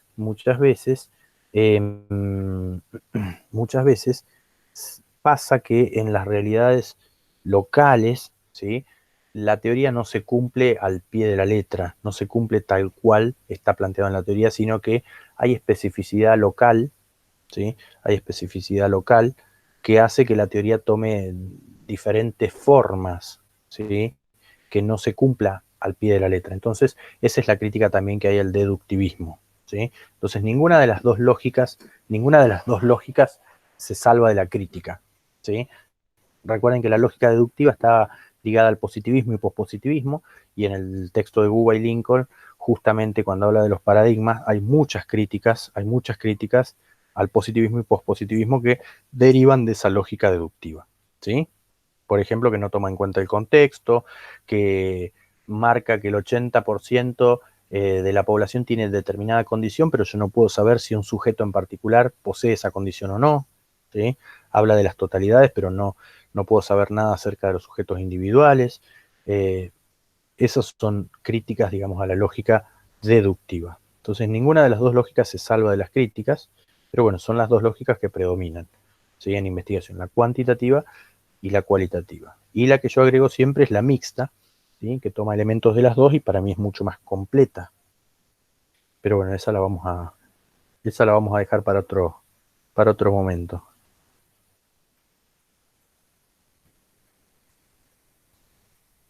Hay una comparación en este cuadro acerca de la lógica cuantitativa y cualitativa, que son, por ejemplo, bueno, cómo se posicionan desde una lógica y la otra frente al conocimiento de la realidad. Desde la lógica cuantitativa, ¿sí? Más ligada al pospositivismo, al positivismo y pospositivismo, los fenómenos se descubren. ¿Por qué? Porque si recordamos el tema de los paradigmas, ontológicamente existe una realidad que es única. Y si esa realidad existe ahí, espera que nosotros la descubramos.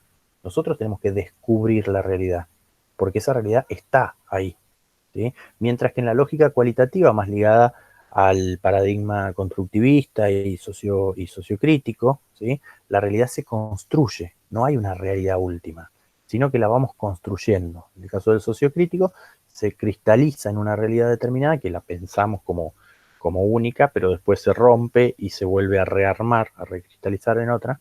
Y en el caso del constructivismo directamente no existe una realidad única, sino que cada realidad se construye, ¿sí? Entonces, en este cuadro hay una comparación entre la lógica cual y la quanti, ¿sí? Por ejemplo, ¿cómo analizamos la realidad? Desde lo cuantitativo, la realidad la particionamos, ¿sí? La particionamos en sectores, ¿sí? Y cada disciplina, por ejemplo, toma un sector de esa realidad, toma un pedacito de esa realidad para poder analizarla y armar su campo de acción, ¿sí? Pongamos por caso, ¿cuál es la diferencia entre los comunicadores y los periodistas, por ejemplo?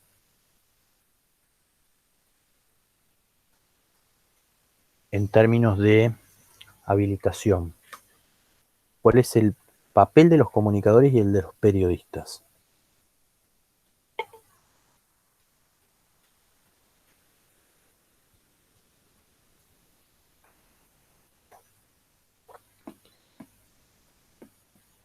A nosotros en psicología nos pasa con los psicopedagogos y los psicólogos educacionales, por ejemplo.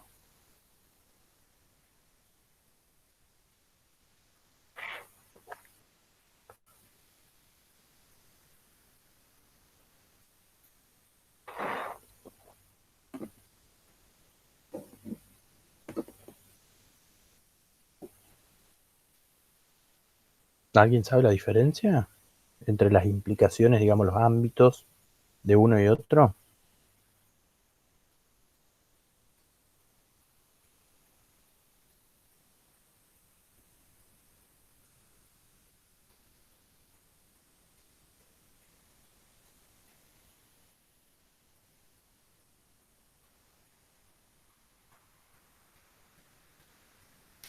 Bien, bien. Bueno, si vamos al caso que yo les decía recién, ¿sí? En el campo de la psicología educacional está muy reñida con la psicopedagogía, ¿sí? Entonces son aspectos diferentes los que se van abarcando, mientras que uno hace énfasis en los aspectos emocionales que influyen sobre la educación, otro hace énfasis en los aspectos cognitivos que están influyendo sobre la educación. Y se supone que uno no se puede meter en el campo de otro más allá de que hay invasión de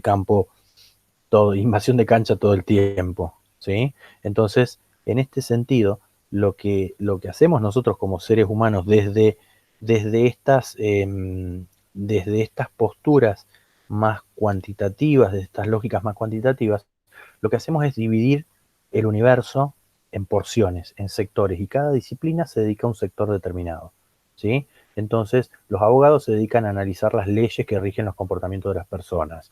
Los médicos se dedican a la curación del cuerpo, pero dentro de los médicos, a su vez, están los cirujanos o los cardiólogos que se dedican al funcionamiento del corazón. Los hematólogos que se dedican a el tratamiento de la sangre, los neurólogos que se dedican al sistema nervioso. Entonces, ese cuerpo es fragmentado en partes y esos fragmentos son tomados por disciplinas, ¿sí? Son tomados por disciplinas que clavan bandera ahí y empiezan a profundizar el conocimiento. Desde las lógicas cuantitativas, ¿sí? Este mundo, para poder darle un sentido, un significado, tenemos que segmentarlo, ¿sí? Tenemos que segmentarlo. Y si lo pensamos, hay mucho acervo positivista, digamos, porque cuando ustedes cursan una carrera, la cursan por año, por ejemplo, y cursan distintas materias que hacen a distintos conocimientos para cumplir ciertos objetivos profesionales, y constituyen como tal una disciplina que aborda una porción de la realidad que es la comunicación, ¿sí? A diferencia de los fonoaudiólogos que se abocan al tratamiento de la voz, el lenguaje Entonces, desde las lógicas cuantitativas necesitamos particionar el mundo y cada partición es abordado por distintas disciplinas para poder entenderlo mejor. Desde las lógicas cualitativas, en cambio, se entiende al mundo, ¿sí? Se entiende al mundo, a la realidad, desde una captación holística, es decir, como una totalidad. Los fenómenos no son solamente la suma de las partes, sino totalidades que tienen una lógica propia de estructuración. Entonces, acá, con estos paradigmas es que empieza, con este tipo de abordajes es que empiezan a surgir, por ejemplo, los abordajes interdisciplinarios, ¿sí? Mientras que en las lógicas cuantitativas cada disciplina observa una parte del cuerpo, por ejemplo, ¿sí? Desde las lógicas cualitativas, la captación es más general, más integral, ¿sí? Entonces, se charla acerca de las condiciones de un paciente, cómo está su sistema nervioso, cómo está su sistema digestivo, cómo está su sistema sanguíneo, cómo está el sistema inmune, para a partir de ello, ¿sí? Tomar decisiones de intervención más a conciencia muchas veces, ¿sí? Entonces, pero son distintas maneras de abordar la realidad y los fenómenos, ¿sí? La finalidad de la investigación para las lógicas cuantitativas es descubrir leyes universales, mientras que para las lógicas cualitativas es descubrir leyes generales o probabilísticas, ¿sí? Que no necesariamente se dan en todos los casos. Las lógicas cualitativas tratan de comprender la realidad, mientras que lo cuantitativo trata de explicar esa realidad, ¿sí? Trata de ver la verdad de las teorías, lo cuantitativo, mientras que lo cualitativo trata de generar teorías partiendo de la observación de fenómenos. Y se pueden generar distintas teorías para distintos grupos de fenómenos, ¿sí? No necesariamente trata de generar una teoría que explique o que comprenda todos los fenómenos de cierta naturaleza, sino que esas teorías pueden ir variando en función del grupo, ¿sí? Con el que se esté trabajando. Método hipotético deductivo en el caso de lo quanti, método de inducción analítica en el caso de lo quali. La posición del investigador frente al objeto. Cuando vimos el tema de los paradigmas de investigación, ¿sí? Decíamos que en lo cuantitativo el investigador está separado epistemológicamente, está separado del objeto de investigación. El investigador es el que sabe y el objeto es el que brinda información nada más, o del cual se extrae la información, se descubre en él la información. Adopta un distanciamiento y desimplicación de los hechos que estudia el investigador. Mientras que en las posiciones o desde la lógica cualitativa, el objeto se va construyendo, ¿sí? Se va construyendo en una significación otorgada por los propios agentes sociales, es decir, en la interacción entre el investigador y los participantes, digamos, se va creando ese objeto de estudio, ¿sí? ¿A partir de qué? De poner en juego las significaciones. tanto del investigador como de los participantes, ¿sí?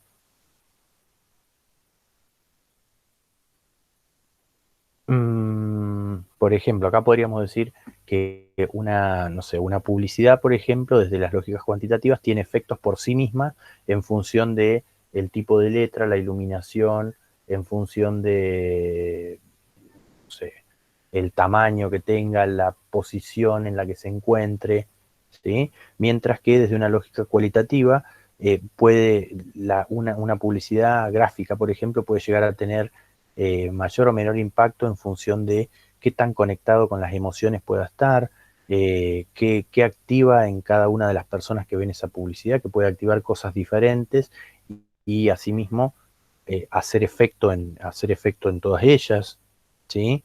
Entonces, ese tipo de cuestiones hacen a la posición del investigador frente al objeto también, ¿sí? O sea, a partir de charlar y entrevistar a las personas de los participantes, mientras el entrevistador más se implica, ¿sí? Más se implica, puede preguntar más en profundidad, ¿sí? Y conocer cuáles son los motivos por los cuales las personas pueden estar viéndose afectadas por una publicidad, de manera positiva o negativa, no importa, ¿sí? Pero puede conocer esos motivos más profundos, ¿sí? En función de implicarse en ese vínculo, de querer conocer, de querer saber, ¿sí? De sentir, de tratar de sentir lo que siente el otro. La dirección del proceso metodológico, en el caso de lo cuantitativo, hay un predominio de la teoría sobre los datos. Lo más importante es la teoría y ver si se cumple en los datos, mientras que en lo cualitativo lo más importante son los datos, siendo la teoría puede cumplirse o no cumplirse, ¿sí? O puede cumplirse en algunos grupos y en otros no. Entonces se le da más importancia a los datos, a lo particular, ¿sí? Y los criterios de validación desde la lógica cuantitativa es conceptual empírica, es decir, la muestra tiene que ser, por ejemplo, representativa y eso nos sirve para generalizar los datos. Que la muestra sea representativa quiere decir que una parte de toda la población contiene las características esenciales de esa población. Entonces yo no tengo que trabajar con toda la población de la República Argentina, sino que puedo trabajar con una muestra, un grupo de 1000 personas, por ejemplo, que representen a toda la Argentina, ¿sí? Esto obviamente es seleccionado de cierta manera, bajo ciertos criterios, muy rigurosos, en el caso de lo cuantitativo. Y en el caso de lo cualitativo, ¿sí? Para poder validar los modelos teóricos, lo que hacemos es la construcción de, la construcción de conceptos, ¿sí? A partir de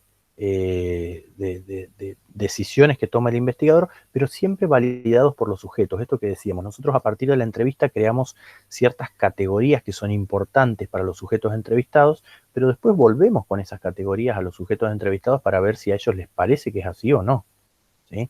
Entonces no es el investigador el que decide con su propio criterio qué es válido y qué no, ¿sí? Sino que se decide la validez de esos resultados, por ejemplo, en contacto con aquellas personas o entidades desde las cuales obtuvimos esos resultados. Y la selección de muestras se da en lo cuantitativo a partir de un muestreo de tipo estadístico, ¿sí? Es decir, aleatorio, que un muestreo estadístico acá se refiere a que todas las personas, por ejemplo, que constituyen la población argentina tengan la misma posibilidad de participar en la muestra, ¿sí? Yo tengo la misma posibilidad de participar en la muestra que cualquiera de ustedes que está en este momento del otro lado de la pantalla, ¿sí? En cambio, en las lógicas cualitativas hay un muestreo intencional. No se busca cualquier persona para participar de una investigación, sino que se busca personas que cumplan con una cierta condición. Por ejemplo, que tengan información sobre el tema, ¿sí? Que tengan información sobre el tema o que puedan ayudarnos a contactar con otros, que sean referentes barriales, por ejemplo, o que sean, no sé, docentes de mucha antigüedad o reconocidos, o ¿sí? Entonces, esos son los que van a formar parte de la muestra. Nosotros buscamos intencionalmente que tenga ciertas características, ¿sí? Vuelvo al chat a ver si hay preguntas, porque creo que he hablado mucho. Creo que he hablado mucho y no he consultado mucho. ¿Hay preguntas hasta ahora? ¿Se entiende? ¿Queda más o menos claro? ¿Están ahí?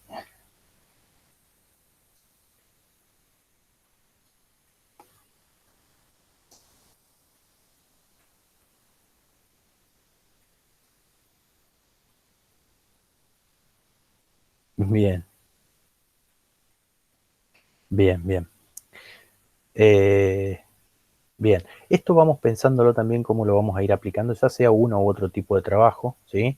Sea uno u otro tipo de trabajo. Por ejemplo, si nosotros pensamos en un trabajo donde vamos a tener que consultar o averiguar cuáles son los motivos por los cuales se consume dicho programa o cuáles son, por ejemplo, como decíamos recién, cuáles son los motivos por los cuales o cuáles son los elementos involucrados en la mayor o menor presentación de la tarea por parte de los alumnos de una institución determinada, ¿sí?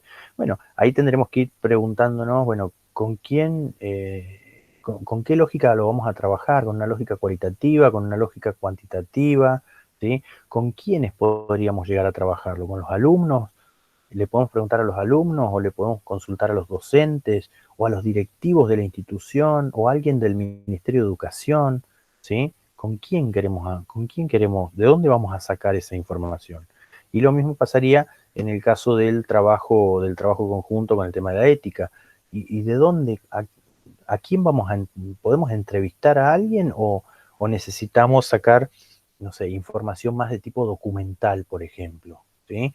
Vamos a trabajar con documentos, con los códigos de ética de otros países, con las directrices del ENACOM, ¿con quién vamos? O sea, ¿cuáles van a ser nuestras unidades de análisis? ¿Van a ser personas o van a ser documentos? Y con esos documentos, ¿qué vamos a mirar en esos documentos? ¿Sí?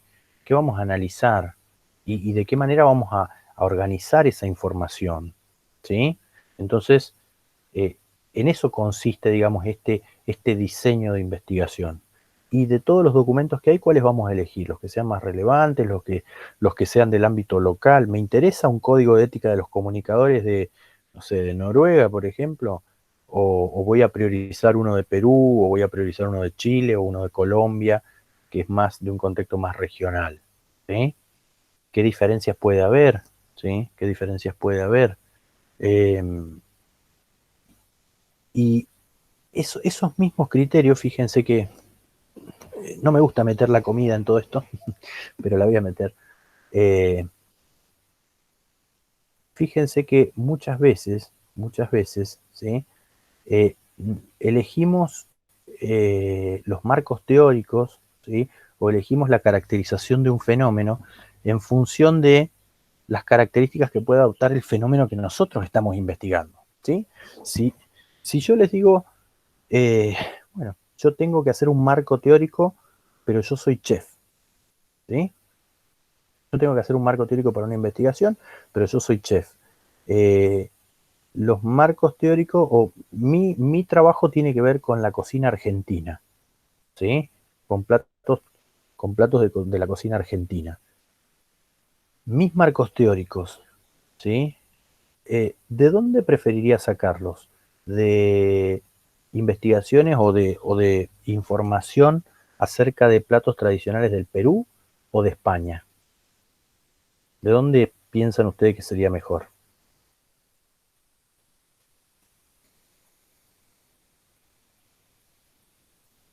¿Y por qué?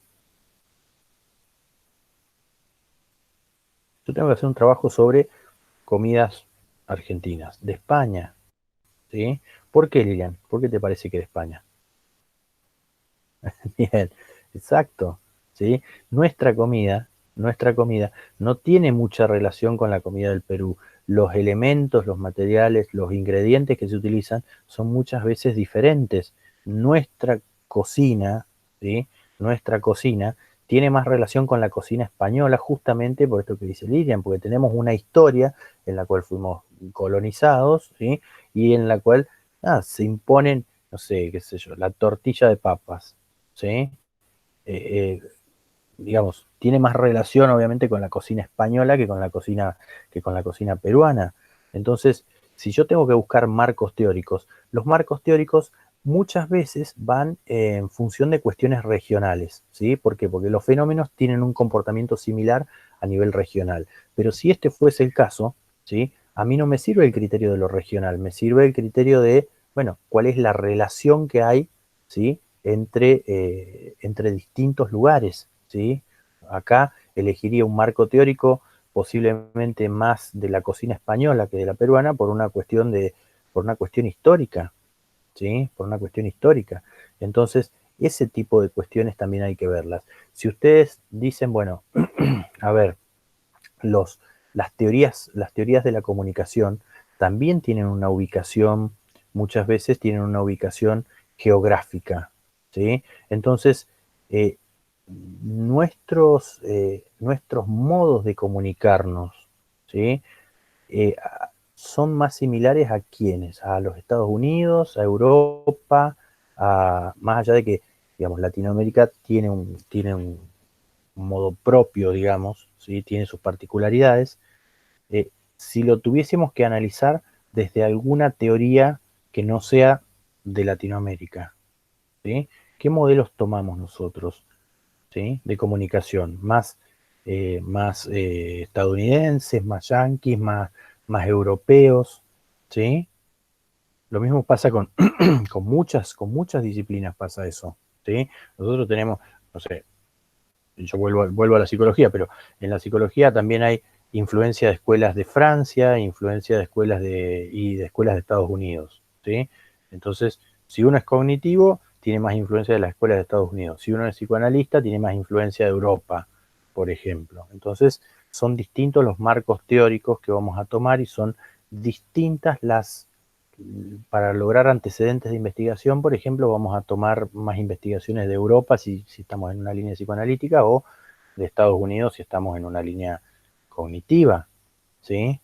Entonces, y eso ocurre en todas las disciplinas. Las distintas teorías tienen muchas veces una ubicación geográfica determinada que hacen que nosotros elijamos ciertos marcos teóricos en función de la afinidad con nuestras propias características, ¿sí? Y muchas veces se rompe con toda esa tradición y justamente se crea una teoría que sea propia de Latinoamérica, ¿sí? Que sean propias de los contextos locales. Eso se hace mucho a partir de trabajos cualitativos, por ejemplo, ¿sí? ¿Por qué? Porque se rescatan las particularidades de los modos de comunicación que tenemos nosotros, y a partir de ello se elabora una teoría que sea propia, local, específica y regional, ¿sí? Entonces, bueno, muchas veces uno tiene que analizar eso, si las teorías de las que uno dispone son suficientes para explicar el fenómeno, o si el fenómeno lo vamos a hacer entrar a presión, ¿sí? En una teoría de comunicación que proviene de Estados Unidos, por ejemplo, y que tal vez no tenga relación con los fenómenos que están ocurriendo a nivel comunicativo en Argentina, ¿sí? Entonces muchas veces por ese lado se rompen y se arman las epistemologías locales, ¿sí? Las epistemologías locales, y se generan conocimientos que son propios de la región, ¿sí? Y que no necesariamente encajan en teorías que vienen de otros lugares, de otros contextos, ¿sí? Bien, ¿a qué iba con esto? Que el marco teórico muchas veces, no por estar cerca, ¿sí? No por ser de un lugar cercano, es más relevante, ¿sí? Sino que hay que ver este tipo de relaciones y conexiones también. En función de la finalidad de la investigación, esto también lo voy a dejar para que lo exploren ustedes un poco más, pues ya lo hemos visto un poco.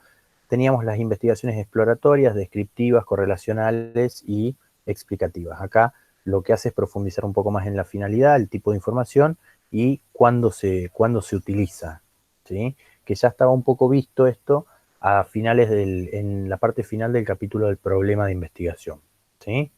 Lo que hace es dar un poquito más de precisión en este sentido. Ahora, el tipo de investigación, según las condiciones y el contexto en el cual se realice, ¿sí? Puede clasificarse en investigaciones observacionales y experimentales, que es lo que decíamos hace rato. Una investigación observacional se centra en la descripción o explicación de los fenómenos tal como se presenta en la realidad, en su ambiente natural, ¿sí? Yo quiero ver el impacto de una publicidad sobre un grupo de personas, entonces yo dejo la publicidad gráfica, por ejemplo, en la calle y veo cuáles son las reacciones que tiene la gente, voy evaluando cuáles pueden ser las reacciones que la gente tiene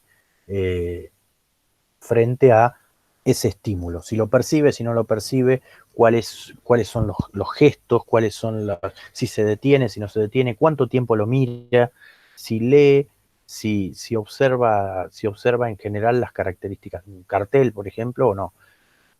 Frente a investigaciones de tipo experimentales, porque en la observación natural, en la investigación observacional, en un ambiente natural pueden haber factores distractores. Por ejemplo, la persona está mirando el cartel y de repente escucha un bocinazo y deja de mirar el cartel. Se corta, se interrumpe el tiempo de visualización de la publicidad, ¿sí? Ahora, en una investigación experimental,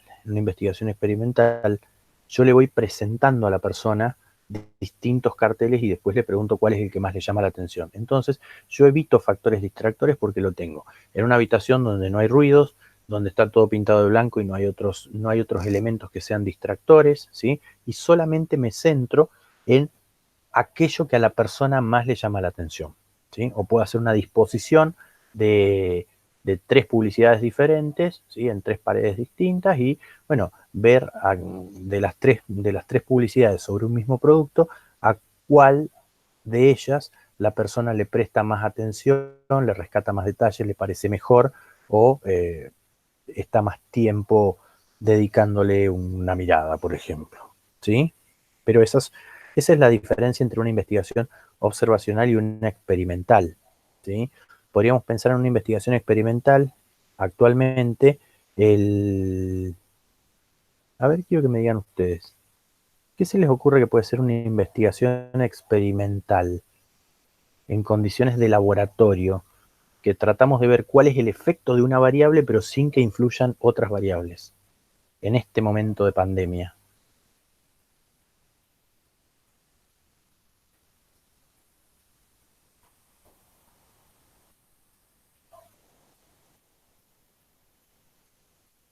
O cualquier otra investigación experimental que se les ocurra. Los experimentos para la vacuna, exactamente, ¿sí? La reacción de la vacuna. Entonces, si yo tengo que probar los efectos de la vacuna, yo tengo que seleccionar voluntarios, ¿sí? Y esos voluntarios se comprometen bajo contrato a cumplir ciertas prescripciones, como por ejemplo, no sé, no pueden tomar alcohol durante todo el periodo que dure la vacuna. ¿Por qué? Y porque el alcohol puede influir o incidir positivo o negativamente en los efectos de la vacuna. No pueden consumir drogas, no pueden hacer esto, no pueden hacer aquello, no pueden hacer lo otro. Entonces, yo lo que hago de esa manera es controlar variables, ¿sí? Entonces es un estudio experimental. Tal vez no lo tengo a la persona los 6 meses adentro de una habitación y que no le afecte ni el sol. No, pero hago el mayor control de variables posibles, ¿sí? Entonces me tengo que asegurar de que no consuma droga, de que no consuma alcohol, de que no consuma otro tipo de medicamentos, de que no consuma, ¿sí? Y si tiene que consumir otro tipo de medicamentos, bueno, queda fuera del experimento, ¿sí? ¿Por qué? Porque ese otro tipo de medicamentos puede estar influyendo en los efectos de la vacuna, por ejemplo, ¿sí? Entonces, esas son condiciones experimentales, eso es una investigación experimental. Yo trato de controlar todas las variables posibles para evaluar solamente cuál es el efecto de la vacuna sobre el cuerpo, ¿sí?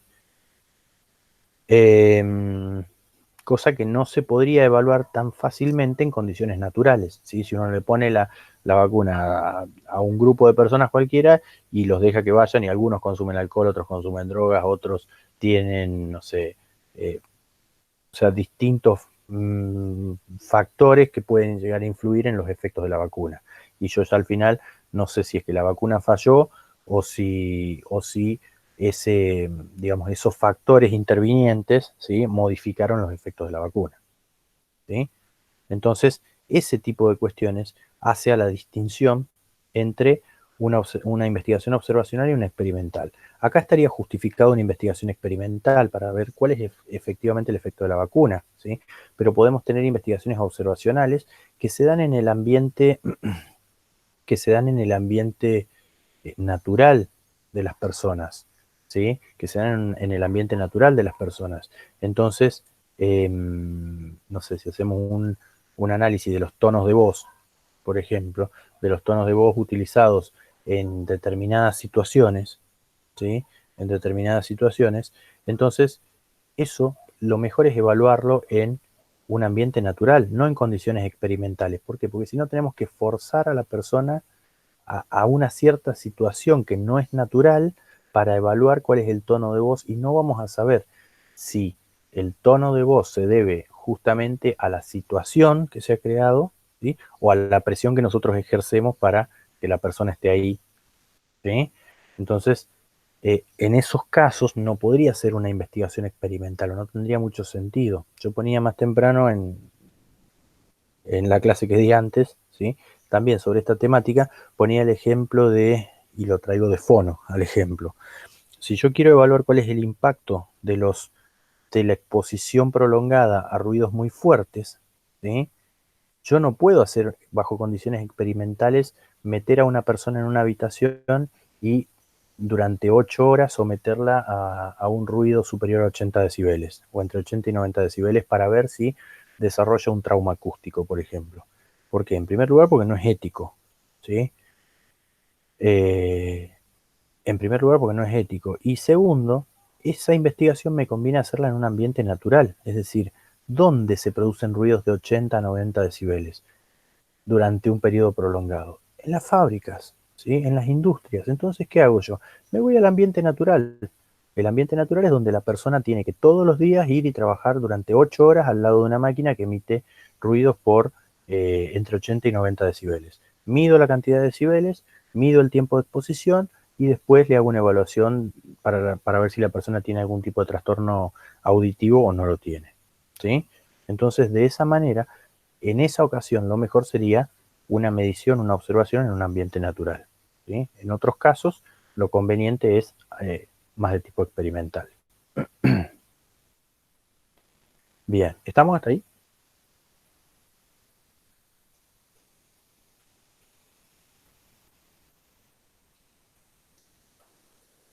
Bien, bien, bien, bien. Bien, entonces esa es la distinción entre observacional y experimental. Va a estar la naturaleza de los datos, el papel del investigador, ¿sí?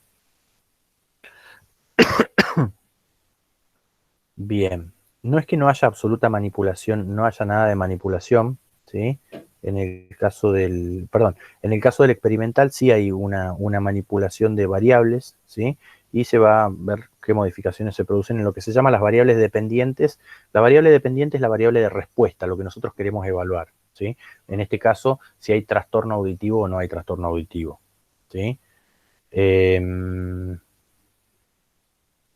Y en un ambiente natural registramos la información que ofrece el fenómeno y antecede al interés mismo del investigador. Los hechos ya existen y el investigador simplemente se limita a recoger la información sobre esos hechos. Se aborda en el contexto natural frente a un fenómeno creado en un contexto artificial o de laboratorio, ¿sí?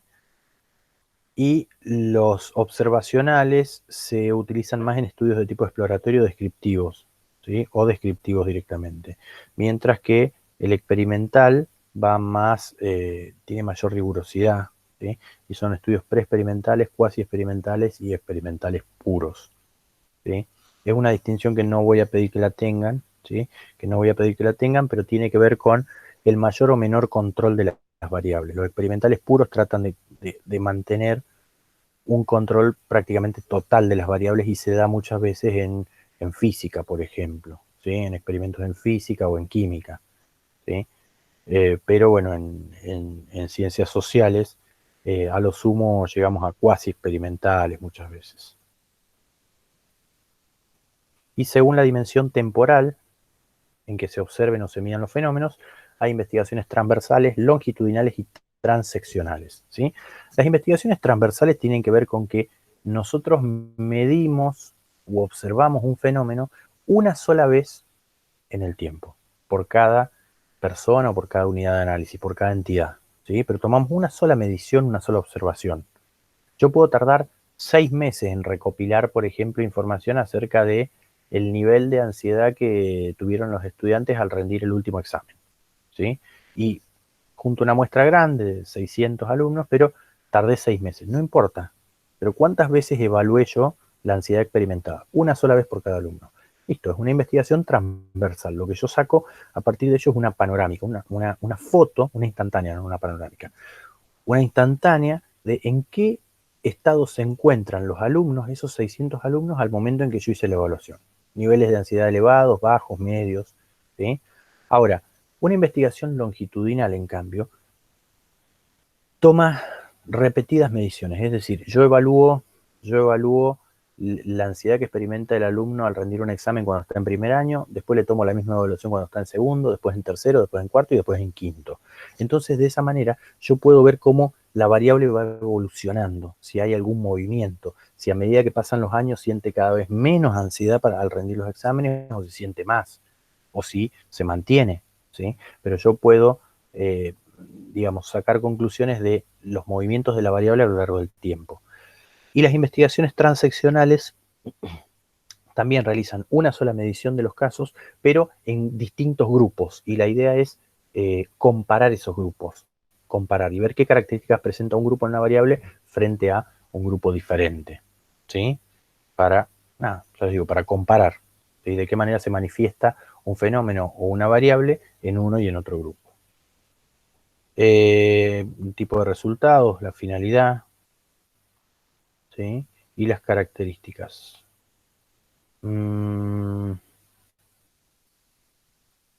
Bien. La selección de las unidades de observación de estudio va a ser un tema que vamos a ver en la próxima clase. No lo vamos a ver ahora, ¿sí? Porque es meternos en un tema medio largo. Así que quedamos ahí en la selección de las unidades de estudio para la próxima, ¿sí? Y por ahora, dudas, preguntas de lo que hemos visto hasta el momento. Comentarios.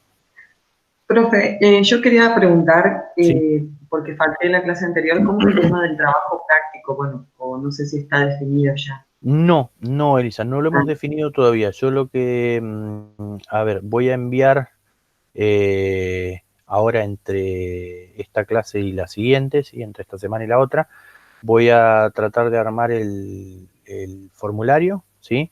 Para ver más o menos qué opinión tienen acerca de seguir un trabajo todos en conjunto sobre la misma temática o realizar trabajos grupales, digamos, con temáticas individuales, ¿sí? Y ver más o menos de qué manera podemos coordinar para ya tenerlo listo para la semana que viene, ¿sí? Tomar la decisión para la semana que viene y decir, bueno, hacemos todos un trabajo sobre ética o divídanse en grupos y vayan eligiendo, divídanse en grupos de 4 a 5 personas, 6, y vayan pensando en un problema de investigación en cada uno de los casos, ¿sí? Bárbaro, buenísimo. Bien. Y la clase pasada estuvieron viendo el material del libro 1, ¿no es cierto? Sí, del libro Todo lo 1, que es el problema. el capítulo de objetivos vimos, si no me equivoco. Bien. El capítulo de los objetivos. Me parece que lo puse como título clase de la fecha de la clase pasada, objetivos de investigación, y puse próxima clase de diseño para no olvidarme en realidad, porque decía, me parece que es el que dice objetivos, clase objetivos, próxima clase de diseño de investigación, que es esta que estuvimos viendo ahora. Bueno, gracias. No, de nada. Bien, bueno, si no hay preguntas, entonces estamos en contacto. Cualquier duda me avisan por mensaje o mandan mail, ¿sí? Y la idea es que si pueden terminar de leer este capítulo o releerlo a este capítulo que vamos viendo, ¿sí? Entonces ya directamente la próxima podemos ir abordando dudas, si quieren, y hacer una pasada más rápida para terminar lo que es diseño de investigación. La próxima vamos a ver diseño de investigación. La idea es terminar con el tema del diseño y en lo posible empezar a... No, Julieta, todavía no. Vamos a definir el tema del práctico para la próxima semana, ¿sí? vamos a tratar de ir abordando ya lo que es dentro del diseño, los instrumentos de recolección de información, pero para eso, bueno, tenemos que tener definido qué tipo de trabajo vamos a hacer, ¿sí? Si hacemos el trabajo conjunto, abordaremos en profundidad el tema de la recopilación documental, y si hacen trabajos por grupos de 4 o 6 personas, entonces abordaremos como técnicas de recolección de información la encuesta y la entrevista principalmente, y la observación. Armaré algo para ir comparando las tres herramientas, ¿sí?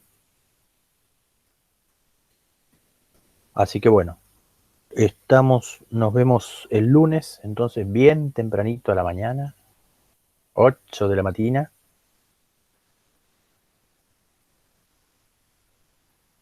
Gracias, buen fin de también para ustedes.